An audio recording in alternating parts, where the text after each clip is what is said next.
நஹ்மதுல்லாஹில் அலீம் வனுஸல்லி அலா ரசூலில் கரீம். அம்மா பாது. அன்பான பெரியோர்களே, ஜமாத்தார்களே, அல்லாஹ்வின் அருளால் ஃபஜ்ருடைய தொழுகையை தொழுதுவிட்டு குர்ஆனையும் ஹதீஸையும் பற்றி பேசுவதற்காக நாம் எல்லாம் அமர்ந்திருக்கிறோம். அல்லாஹ் ஜல்லஷானஹு தஆலா நம்முடைய எல்லா இபாதத்துகளையும் பரிபூர்ணமாக கபூல் செய்வானாக. ஆமீன். அருமையான பெருமக்களே, அல்லாஹ் தஆலா தன்னை பற்றி குர்ஆனிலே அறிமுகம் செய்கிற போது ரஹ்மான், ரஹீம், ரഊஃப், லத்தீஃப் என்று அறிமுகம் செய்வான். இரக்கமானவன், கருணை உள்ளவன், மென்மையாக நடக்கக்கூடியவன் என்று அல்லாஹ் தஆலா தன்னுடைய இரக்க குணத்தை முன்னிறுத்தி தன்னை அறிமுகம் செய்வதை குர்ஆனில் நாம் பார்க்கிறோம். அல்லாஹ் தஆலா நாம் கேள்விப்பட்டது போன்று 70 மடங்கு தாயை விட அதிகமான பாசத்தை கொண்டவன் தான் அடியார்கள் மீது அல்லாஹ் தஆலா. அல்லாஹ்வினுடைய கருணைக்கு, அல்லாஹ்வுடைய இரக்கத்திற்கு, அல்லாஹ்வுடைய அன்பிற்கு ஈடு இணையான ஒரு அன்பு உலகத்தில் யாரும் நம் மீது காட்டிவிட முடியாது. நபிகள் நாயகம் ஸல்லல்லாஹு அலைஹி வஸல்லம் நாளை கியாமத்துடைய நாளில் நடக்கக்கூடிய சம்பவங்களில் சில சம்பவத்தை நமக்கு சொல்லியிருக்கிறார்கள். நாளை கியாமத்து நாளில் ஒரு மனிதர் அல்லாஹ்வுக்கு முன்னால் வந்து நிற்பார். அல்லாஹ் அந்த மனிதனை கூப்பிடுவான், விசாரிப்பதற்கு, கேள்வி கணக்கு கேட்பதற்கு.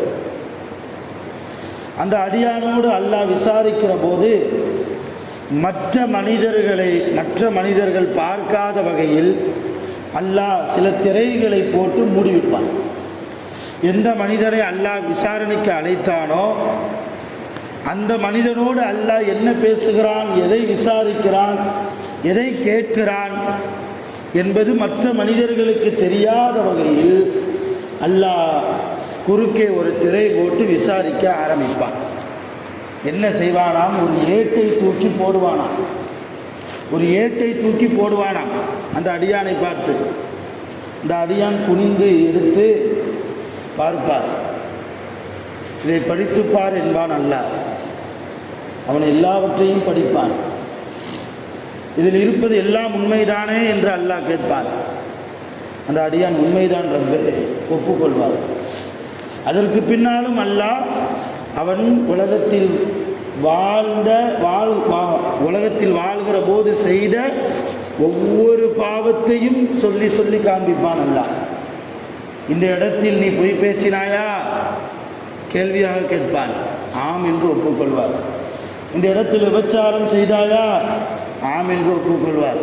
இந்த இடத்தில் மது குடித்தாயா? ஒப்புக்கொள்வார். இந்த இடத்தில் ஹராமான காரியத்தை செய்தாயா? ஒப்புக்கொள்வார்.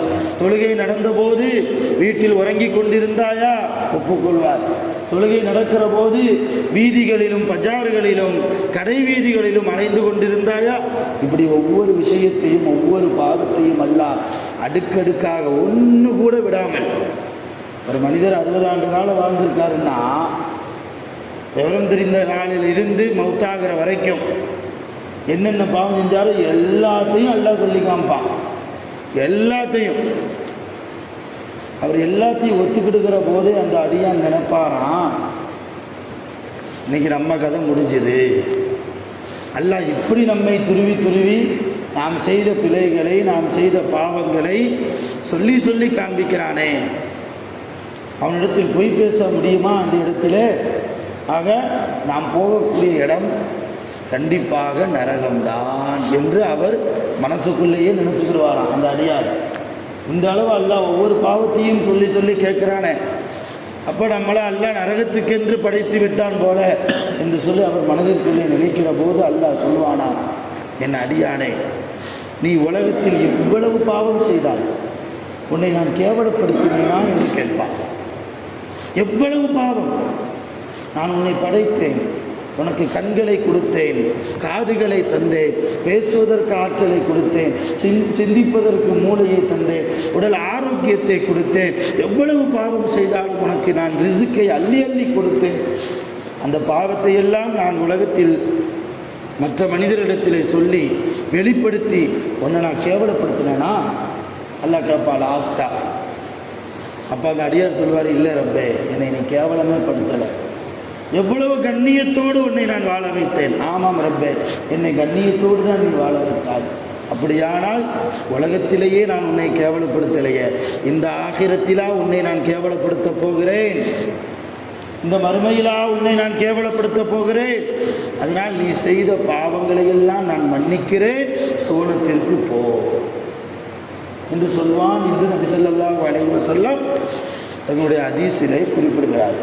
நாளைக்கு கியாமத்திலும் கூட அல்லாஹ்வை மறந்து வாழ்ந்த அடியார்களை அல்லாஹ் மன்னிக்கிறான் என்றால், உலகத்தில் இபாதத்து செய்யாமல் நல்ல அமல்களை செய்யாமல் அல்லாஹ்வுடைய பொருத்தத்தை தேடாமல் தக்வா உணர்வு இல்லாமல் வாழ்ந்து பாவம் செய்து வாழ்ந்த ஒரு அடியானை கூட அல்லாஹ் அவன் வாயால் அவன் செய்த பாவங்களை ஒப்புக்கொள்ள வைத்து கடைசியில் அவனை மன்னிக்கிறான் என்றால் எவ்வளவு தூரம் அல்லாஹ் அன்பால் விசாலமானவனாக இருக்கிறான், கருணையால் விசாலமானவனாக இருக்கிறான்.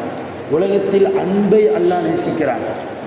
ஒரு மனிதர் இன்னொரு மனிதரின் மீது செலுத்தக்கூடிய அன்பை, வைக்கக்கூடிய அந்த நேசத்தை அல்லாஹ் அதிகமாக நேசிக்கிறான். நீ அடுத்த படைப்புகளின் மீது, அல்லாஹ்வின் அடுத்த படைப்பின் மீது நேசிக்கிறாயா, நேசம் கொள்கிறாயா, உன் மீது என் நேசம் இருக்கும் என்கிறான் அல்லாஹ்.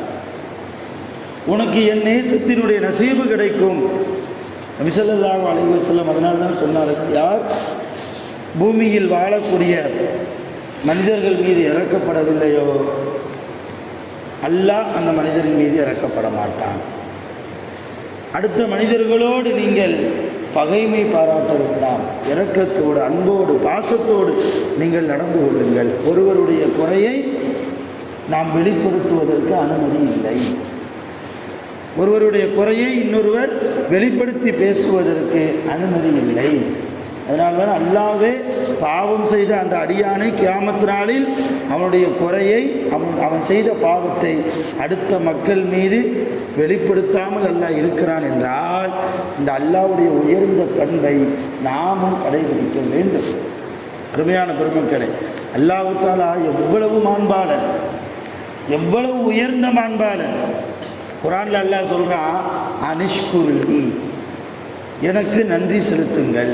அல்லாஹ் சொல்கிறான். யாராவது நன்றியை கேட்டு பெறுவோமா? ஒரு ஆளுக்கு டீ வாங்கி கொடுக்குறோம், டீ வாங்கி கொடுத்துட்டு நான் உனக்கு டீ வாங்கி தந்தேன், எனக்கு தேங்க்ஸ் சொல்லுப்பா அப்படின்னு யாராவது நன்றியை கேட்டு வாங்குவோமா? நல்லாவா இருக்கும்? அது அசிங்கம் இல்லையா? என்னட்டா வாங்கி கொடுத்துட்டு சொல்லி காமிக்கிறிய, அப்படிலாம் நம்ம கேட்டுருவோம் இல்லையா? ஆனால் அல்லாஹ் அவனுக்கு நன்றி செலுத்துவது நமக்கு கடமை. நம்முடைய வாழ்க்கையை அல்லாஹ் விசாலப்படுத்தியிருக்கிறான், ரிசுக்குகளை அல்லாஹ் விசாலமாக அல்லாஹ் தந்திருக்கிறான், நோய் நொடியில்லாத வாழ்க்கையை அல்லாஹ் நமக்கு கொடுத்திருக்கிறான். அவன் சொல்லாமலேயே அவன் கேட்காமலேயே நாம் அவனுக்கு நன்றி செலுத்தியாக வேண்டும். இருந்தாலும் அல்லாஹ் என்ன சொல்கிறான், எனக்கு நன்றி செலுத்துங்கள். கேட்டு பெறுகிறான் நம்மிடத்தில் நன்றியை. எதனால்? எனக்கு நன்றி செலுத்தாமல் போய்விட்டால் எனக்கு இன்னொரு குணம் உண்டு, தண்டிக்கிற குணம், தண்டனை கொடுக்கிற குணம். அப்படி என்னால் நீங்கள் தண்டனையை அனுபவித்து விட வேண்டாம், எனக்கு நன்றி செலுத்தி என்னுடைய திருப்தியை பெற்று நீங்கள் சோனத்திற்கு வாருங்கள் என்பதால் அல்லாஹ் நம்மை பார்த்து அப்படி சொல்கிறார்.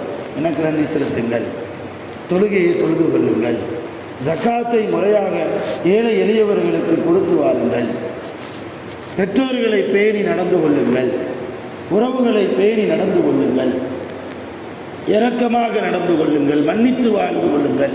இதையெல்லாம் அல்லாஹ் தஆலா குர்ஆனில் சொல்ல வேண்டிய அவசியமே இல்லை. சொல்லாமலேயே நாம் செய்ய வேண்டிய காரியங்கள். அவனை தொழுவதற்காகத்தான், அவனை வணங்குவதற்காகத்தான் நாம் படைக்கப்பட்டிருக்கிறோம். அவன் சொல்லியா நாம் வணங்குறது? என்னை வணங்குப்பான்னு அல்லாஹ் சொல்லியா நாம் அல்லாவை வணங்கணும்? அவன் சொல்லாமலேயே வணங்கணும். இருந்தாலும் அல்லாஹ் என்னை வணங்குங்கள் என்கிறான் என்றால் நம் மீது அளவுக்கு அதிகமான அன்பு இருப்பதால், பாசம் இருப்பதால், நம் மீது அல்லாஹ் இறக்கப்படுவதால். அது அருமையான பெருமக்களே, உலகத்தில் அல்லாஹ்வுடைய தாத்பீரியங்களை நாம் புரிய வேண்டும். அல்லாஹ் நமக்கு கொடுக்கக்கூடிய கூலிகளை நாம் தெரிய வேண்டும். அல்லாஹ் குர்ஆனில் சொல்கிறான், இன்னல்லதீன ஆமனு வ அமிலுஸ் ஸாலிஹாத் கானத் லஹும் ஜன்னாத்துல் ஃபிர்தௌஸி நுஸுலா. யார் ஈமான் கொண்டு நல்ல அமல்கள் செய்கிறார்களோ அவர்களுக்கு ஜன்னத்துல் ஃபிர்தௌஸ் என்கிற உயர்ந்த சுவனம் தங்குமிடமாக இருக்கும். அல்லாஹ் சொல்கிறார், ஈமான் கொண்டவர்களுக்கும் நல்ல அமல்கள் செய்தவர்களுக்கும் சொர்க்கம் உண்டு என்கிறான் அல்லாஹ். இப்படி தெளிவாக சொன்னதற்கு பின்னாலும் கூட ஈமானுக்கு பின்னால் நல்ல அமல்களை நாம் செய்கிறோமா? யோசிக்கணும்.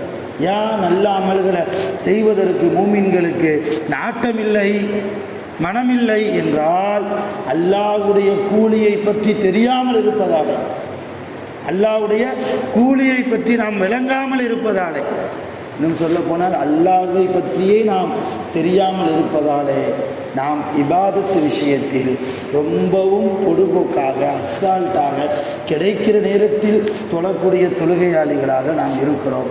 வல்ல ரஹ்மான் அது போன்ற சூழ்நிலைகளை விட்டும் நம் அனைவர்களையும் பாதுகாப்பானாக. அவன் விரும்பிய வாழ்க்கையை, அவன் விரும்பிய இபாதத்தை செய்து வாழக்கூடிய மகத்தான பாக்கியத்தை அல்லாஹ் தஆலா நம் அனைவர்களுக்கும் நிரப்பமாக தந்தருள் புரிவானாக.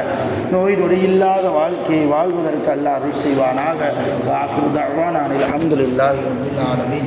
سبحان الله وبحمده سبحانك اللهم وبحمدك أشهد أن لا إله إلا أنت